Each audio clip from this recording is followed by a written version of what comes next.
Bienvenidos a tu programa Parte de Ti, el programa de egresados de la División de Vinculación de la Universidad Autónoma de San Luis Potosí. Inicia este recorrido con nosotros lleno de recuerdos y anécdotas de las que tú eres la pieza más importante.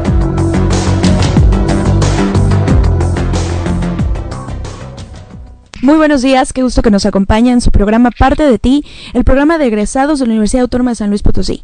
Mi nombre es Raquel Soto y me da mucho gusto que estén con nosotros esta mañana, ya que nos acompaña en una entrevista muy especial a larga distancia hasta España, el ingeniero, casi doctor más bien, Luis Guillermo Gerling Sarabia, que nos acompaña a larga distancia desde Skype. Guillermo, qué gusto que estás con nosotros, qué bueno que te animaste a participar. Hola Raquel, gracias por la invitación. Bueno, antes de comenzar, les quiero recordar que nos pueden encontrar en nuestras redes sociales. Como siempre les digo, búsquenos en Facebook como Egresados UASLP, porque pueden encontrar mucha información de este programa que es de ustedes y lo hacemos juntos, pero también información de su interés como vacantes, posgrados, congresos y mucho más que pueden encontrar disponible para ustedes, que siempre van a formar parte de esta institución y que siempre van a ser egresados de nuestra universidad.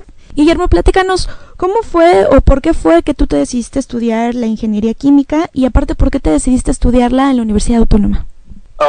Mira, fue en parte porque tengo 4 tíos que son ingenieros químicos, entonces ya corría un poco la sangre de la química en la familia, pero independientemente de eso, siento que en la secundaria y en la prepa era de las materias que más me gustaba. También lo que es cierto es que uno llega a la carrera con la idea de que es pura química y al final es más ingeniería que química, lo cual te abre las puertas te abre puertas después. ¿Por qué la Universidad Autónoma? Porque tenía el prestigio de ser una de las mejores, que ofrecía la carrera de ingeniería química con mejor nivel. Guillermo, justamente hacia allá iba dirigida mi siguiente pregunta y es... ¿Tú cómo podrías describir o a qué podrías decir que se puede dedicar un ingeniero químico junto con el avance que ha tenido en especiales ingeniería en los últimos 5 o 10 años?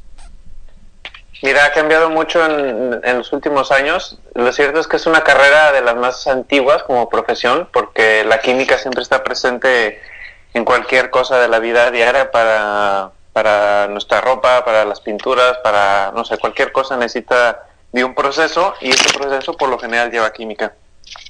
En los últimos años ha cambiado mucho porque con la cosa de la nanotecnología y los bioprocesos, ahora ya el ingeniero químico se está enfocando más a eso, ¿no? De hecho, ahí en la universidad también está la carrera de ingeniero en alimentos, que no es más que la ingeniería química aplicada a alimentos.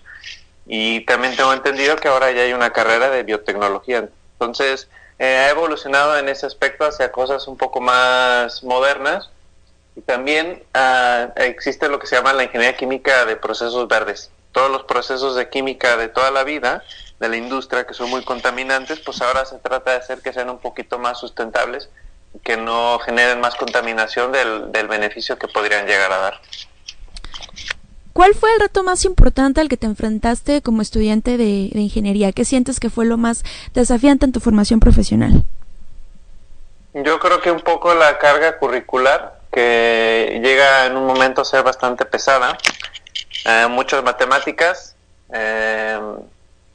quizás eso sea lo más pesado. Y también para final de semestre, que tienes mucho trabajo de tipo ya un poco más aplicado, ya no es la de que vas a clase y presentas un examen, sino que tienes que ir desarrollando proyectos que te enfrentan un poco a la vida real, al trabajo de la industria. ¿Cómo fue para ti este primer contacto con tu carrera hacia el exterior? ¿En qué momento tuviste oportunidad ya de empezar a aplicar un poco lo que habías aprendido en las aulas? Primero fue con el servicio social, que es algo que todos que egresan tienen que pasar por él, y mucha gente lo ve así como una obligación o como un dolor de cabeza, pero la verdad es que es una de las entradas más directas a la aplicación de tu carrera. Ese fue mi primer contacto. Hice el servicio social en la agenda ambiental de la universidad, que se encargan un poco de concientizar acerca de toda la sostenibilidad de los procesos relacionados a la universidad. Y ya posteriormente, cuando me vi en necesidad de verdad buscar un trabajo de verdad, pues empecé a aplicar a varias empresas y fue cuando comencé a trabajar en la industria. Antes de eso, Guillermo, yo sé que estuviste involucrado en varios veranos de la ciencia. Platícanos, para quien no conoce de qué se trata este programa, cómo es y en qué participaste tú. Los veranos de la ciencia es un programa que que hace CONACYT, en el que tratan de promover un poco el desarrollo de la ciencia a nivel universitario, o CONACYT junto con las universidades, ¿no? Entonces, lo que hacen es que los investigadores proponen un proyecto e invitan a alumnos de las carreras para participar durante todo el verano, más o menos 2 meses. Y durante esos 2 meses desarrollas un proyecto, más que nada ayudando a un investigador que ya está haciendo ciencia formal. Y lo que tiene la ventaja es que lo puedes hacer en tu universidad, puedes irte a otro estado, o puedes irte también fuera del país, que fue uno de mis casos. Bueno, yo fui los 3 casos. Primero estuve en la Universidad Autónoma, en San Luis, y después hice un verano en el extranjero, en Canadá, que también fue una muy buena experiencia. Platícame más de esta experiencia, ¿cómo fue salir del país? Supongo que por primera vez allá empezar a ejercer tu carrera. Pues la verdad es que fue la primera vez que salí de mi casa, entonces sí fue el impacto de conocer otro país, de viajar lejos, de conocer otro idioma, porque claro, todo está en inglés allá. Pero también es cierto que te das cuenta que la gente es muy, muy abierta y que siempre es capaz de recibirte con los brazos abiertos, ¿no? Entonces llega un grupo, un laboratorio, precisamente de un argentino que tenía toda su vida trabajando en Canadá, entonces eso facilita un poco las cosas.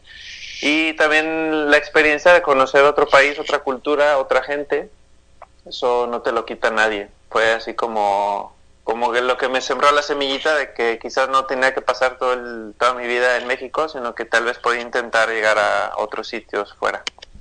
¿Cómo fue para ti terminar tu ingeniería y darte cuenta que eras un joven profesionista? ¿Cómo lo tomaste y qué siguió para ti a partir de ese entonces?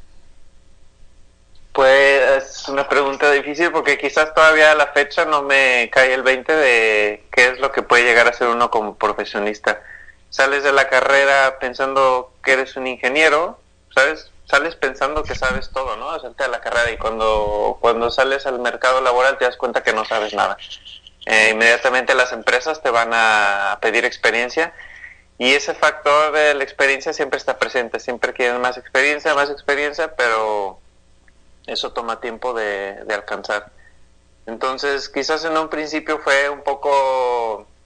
Siempre te queda la duda de que si elegiste la carrera adecuada o no, pero no queda de otra más que brincar al charco y bueno, ponerlo todo el empeño en obtener esa experiencia y empezar a seguir aprendiendo, porque la carrera no te enseñaba. Te da las bases, te da un poco así como las herramientas, pero la experiencia real ya viene cuando aplicas tú eso con el tiempo. ¿Cómo fue tu paso por la industria que nos comentabas hace rato? ¿Cómo fue esta parte en donde te integraste pues a trabajar y tuviste oportunidad de ver este aspecto que te ofrecía tu carrera también?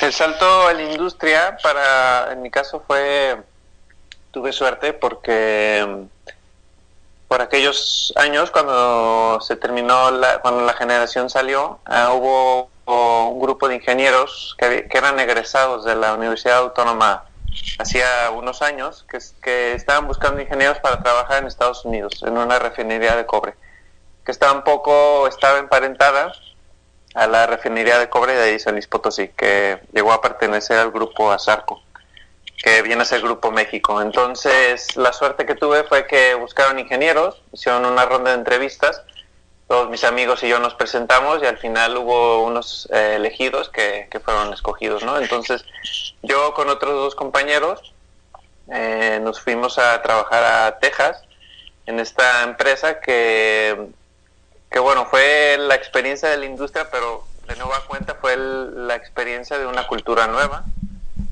totalmente en otro idioma, y eso también tiene sus problemas, ¿no? Cuesta más trabajo adaptarse y es muy, muy diferente a México. Pero al final uno sale adelante, ¿no? ¿Cómo fue este trabajo para ti? ¿Qué te representó y cómo fue por primera vez ya de manera oficial, pues también ya ejercer todo lo que habías aprendido. Fue todo como como dar pasos así, pequeños pasos en un principio y después pasos más grandes, todo muy paulatino.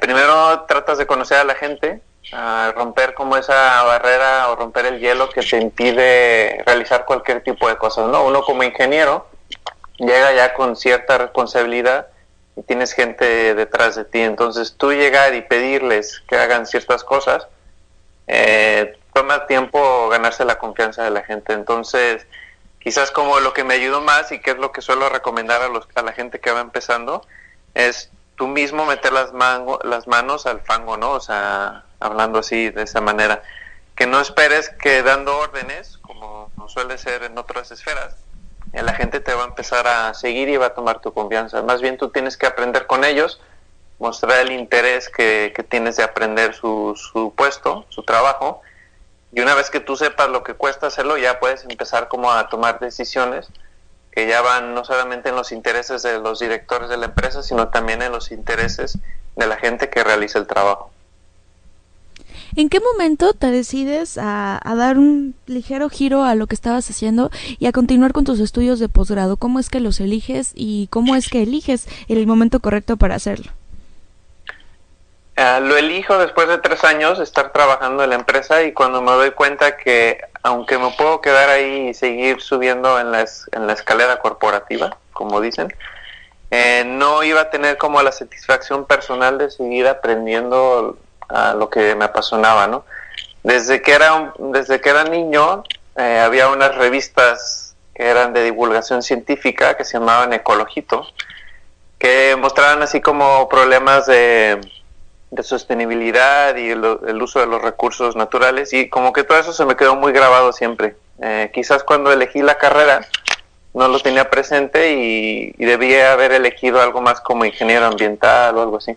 El punto es que cuando decidí salirme de esta empresa, lo tenía muy claro que quería realizar una especialidad en energías renovables, que es como lo que está de moda ahora, pero no lo hice por la moda, sino porque tiene como bastante peso en la sociedad actual, ¿no? Extraer la energía de recursos renovables, ya que no puedes realizar nada si no hay energía presente. ¿Cómo es que te decides a irle a estudiar a España y qué representó este cambio para ti? Mira, elegí España porque se habla español.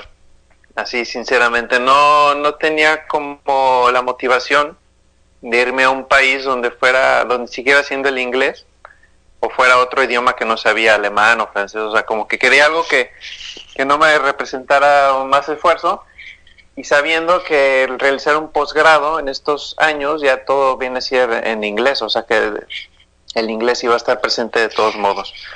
Y el paso de irme a España también fue porque en esos años España tenía una muy buena cultura de energías renovables, y digo tenía porque últimamente ha ido para mal, pero los cursos que ofrecían las distintas universidades me parecieron adecuados, y al final elegí el que se adecuaba más a mis necesidades, que era un posgrado en energías renovables en la Politécnica de Cataluña. ¿Cómo es que después de eso te decides en seguir estudiando y continuar con tu doctorado? ¿Fue fácil la decisión? ¿Fue un proceso natural o fue algo que te tuviste que replantear? También fue bastante complicado, me lo tuve que replantear porque ya habiendo trabajado en la industria tenía como la inquietud de volver a ella, ya con la maestría, porque bueno, a uno le dicen que siempre con la maestría puedes ganar un poco más de dinero y todo, pero el quedarme en investigación, lo que me ayudó, bueno, continué en el doctorado haciendo investigación, fue precisamente los veranos de la ciencia que hice cuando estaba en la carrera, porque me acordé de la experiencia y me había dejado un muy buen sabor de boca el hacer ciencia, el generar conocimiento en temas que quizás nadie nunca más hay alguien, o sea, que alguien haya investigado antes, y que tú encuentras una respuesta a algo particular.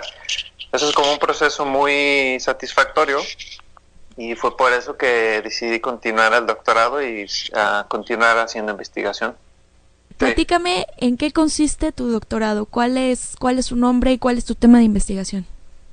El doctorado que elegí tiene el título de Ingeniería Electrónica, y la verdad es que como yo no estudié electrónica, pues queda así un poco vago el tema general, ¿no? El título de doctorado.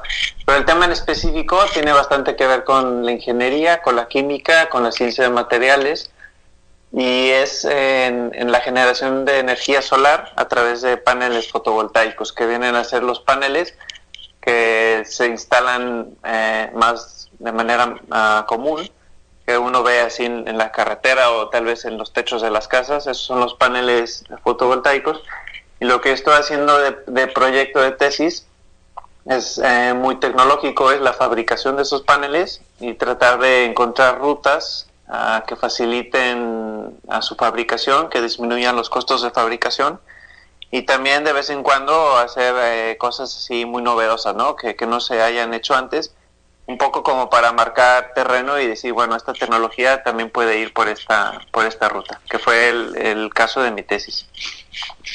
¿Cómo es que se da este acercamiento a este tema en específico? ¿Y qué tanto ha contribuido a tu trabajo, pues esta notoriedad que ha tenido, que este es un tema, como tú bien decías, pues de muy en tendencia actualmente? Eso tiene que ver con el proyecto de maestría que hice. Las celdas solares, que ha habido desde hace 30 años y que se tienen muy bien estudiadas, son unas celdas solares que son a base de silicio. El silicio que uno encuentra en las playas, bueno, se purifica, se cristaliza, se obtienen unas placas de silicio metálico. Bueno, no metálico precisamente, pero es un silicio que tiene cierta actividad fotovoltaica. Cuando estaba en la maestría estaba estudiando unas celdas que son ya de tercera generación, que son las celdas orgánicas, que también últimamente han tenido mucha relevancia. Lo único que tienen estas celdas es que no tienen la mejor eficiencia comparadas con las celdas de silicio de toda la vida. El tema de tesis, que fue bastante interesante proponerlo, fue tomar algunos conceptos de las celdas orgánicas de tercera generación y aplicarlos a las celdas de silicio de primera generación, en búsqueda de disminuir los costos. Algunos de estos aspectos que se pueden implementar son, por ejemplo, soluciones. Aplicar materiales en solución. Uno puede agarrar un líquido por ejemplo, un polímero, y se puede poner sobre una celda de silicio, y eso ya es más económico que aplicar un proceso de alta temperatura, o por ejemplo a diferentes presiones, a presión de vacío. Entonces, al aplicar soluciones a presión ambiente y temperatura ambiente, se puede reducir los costos, y eso fue lo que estoy haciendo en la tesis de este doctorado. ¿Cuánto te falta para concluir tu doctorado? Estoy en el tercer año, estoy por iniciar el cuarto.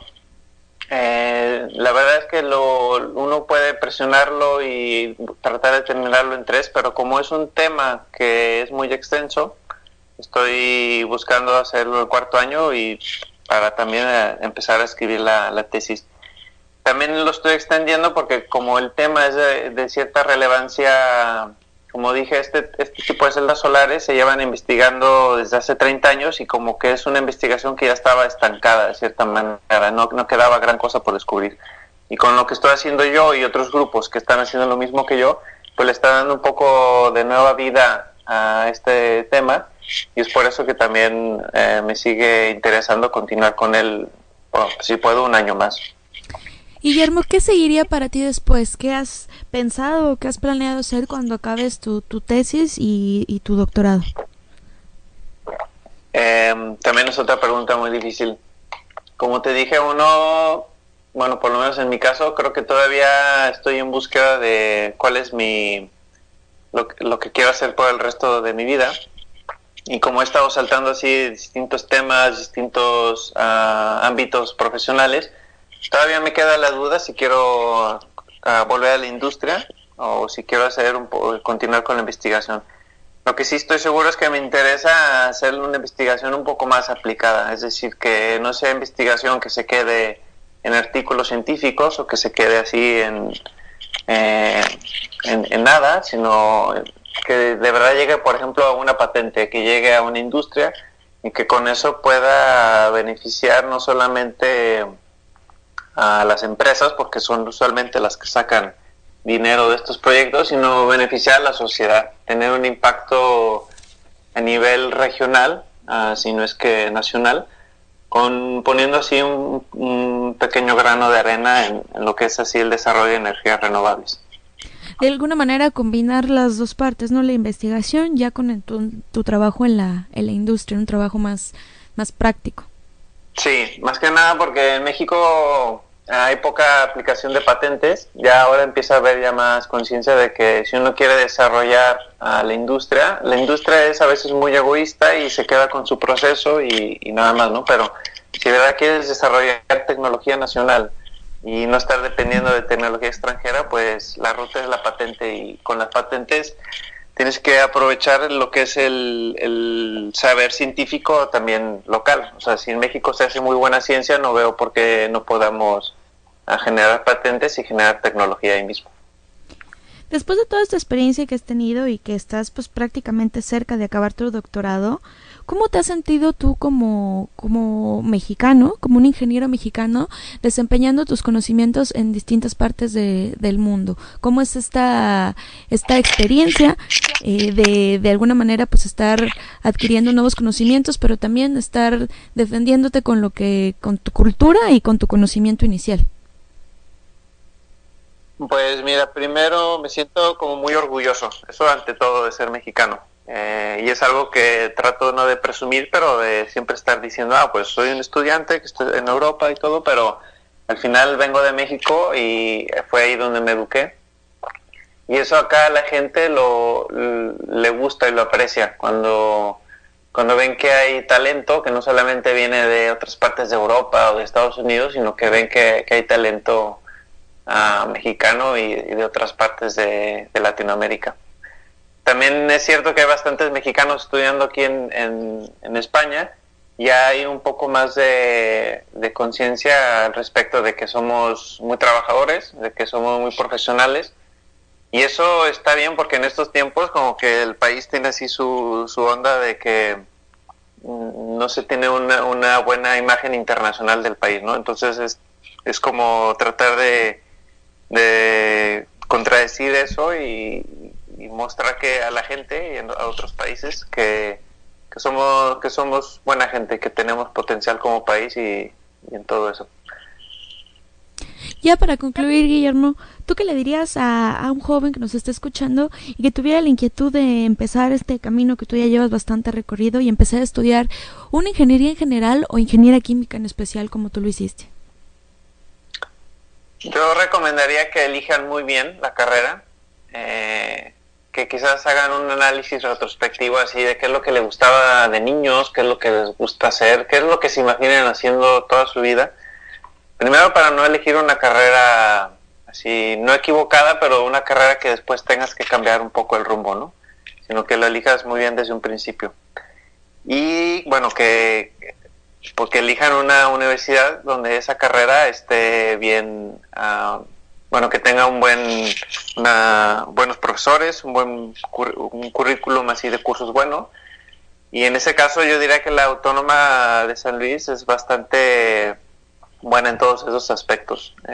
No puedo hablar por las demás carreras, pero sí conozco gente que ha estudiado otras carreras y que también está en el extranjero o que tiene muy, muy buenos puestos de trabajo. Entonces, estudiar en San Luis es muy buena opción. No te tienes que ir a otras ciudades de México para alcanzar una buena educación. Y solamente eso, que lo piensen bien y que se motiven a hacerlo. Y aunque es duro salir de la carrera y entrar a la competencia con todos los otros ingenieros y con otras carreras, al final uno, si no se da por vencido, pues vas a encontrar en tu caminito. Muy bien, Luis Guillermo, pues te agradezco mucho que hayas estado con nosotros, que nos hayas compartido tu experiencia profesional, pero también tu experiencia personal al haber recorrido todo este camino y estar trabajando todavía sobre tus estudios y sobre tu profesión. Bueno, muchas gracias a ti, Raquel, por la invitación. Y les agradezco mucho a ustedes también que nos hayan sintonizado en esta emisión y recuerden que los esperamos la próxima semana para seguir platicando más de nuestra universidad. Mi nombre es Raquel Soto, hasta la próxima. Esto fue Parte de Ti. Te agradecemos el habernos sintonizado y te invitamos a que nos acompañes en nuestra próxima emisión, donde tu participación es la parte más importante en este recorrido.